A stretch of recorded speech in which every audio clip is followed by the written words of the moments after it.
The Word of Life for August 2022. Lord, how many times shall I forgive my brother or sister who sins against me? Up to 7 times? From Matthew's Gospel, chapter 18, verse 21. Chapter 18 of Matthew's Gospel is a very rich text in which Jesus gives instructions to the disciples regarding how to live out relationships within their newborn community. Peter's question refers back to what Jesus had said a little earlier. If your brother or sister sins against you. As Jesus is speaking, Peter interrupts him, as if he realizes that he has not fully understood what his master has just said. He asks Jesus a question that is very relevant to understanding the pathway that Jesus' disciples should follow. How many times must we forgive? Lord, how many times shall I forgive my brother or sister who sins against me? Up to 7 times? Questioning is part of the journey of faith. Those who believe do not have all the answers, but remain faithful despite the questions. Peter is not asking about sin against God, but rather about what to do when a member of the community commits a sin against another. He thinks he is a good disciple who can forgive up to 7 times. He does not expect such an immediate response from Jesus, and this shakes his confidence. I tell you, not 7 times, but 77 times. The disciples were familiar with the words of Lamech, the bloodthirsty son of Cain, who sings of the repetition of vengeance 70 times 7. Jesus, alluding to this very statement, contrasts unlimited vengeance with infinite forgiveness.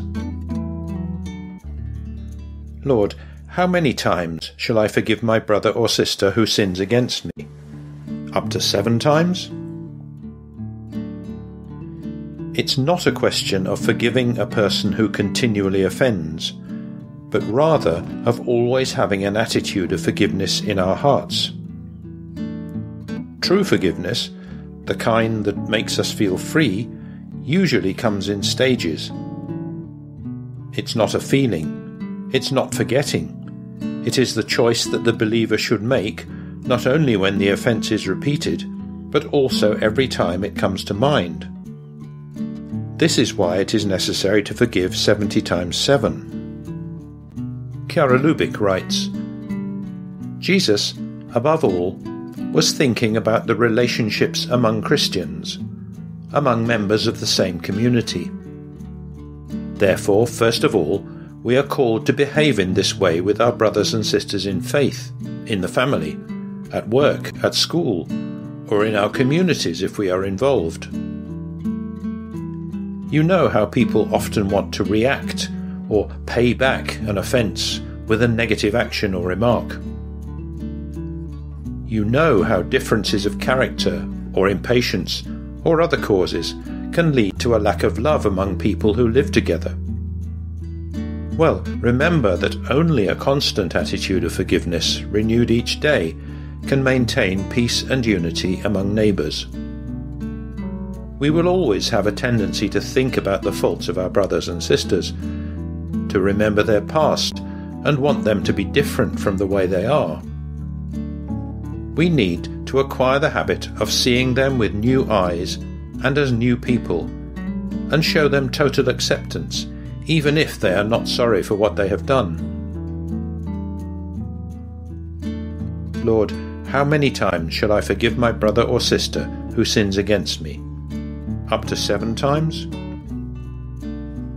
We are all part of a community of people who are forgiven, because forgiveness is a gift from God which we always need. We should be amazed by the immensity of the Father's mercy. He forgives us if we also forgive our brothers and sisters. There are situations in which it is not easy to forgive, situations that arise from political, social and economic conditions in which forgiveness can take on a communitarian dimension. There are many examples of women and men who have managed to forgive even in the most difficult contexts, helped by the community that has supported them. Osvaldo is a Colombian. He received death threats, and he saw his own brother being killed. Today, he is the head of a farmers' association, where he works to rehabilitate people who have been directly involved in his country's armed conflict. It would have been easy to respond to revenge with more violence, but I said no, explains Osvaldo. Learning the art of forgiveness is very, very difficult, but weapons and war are never an option for transforming lives. The road to transformation is another.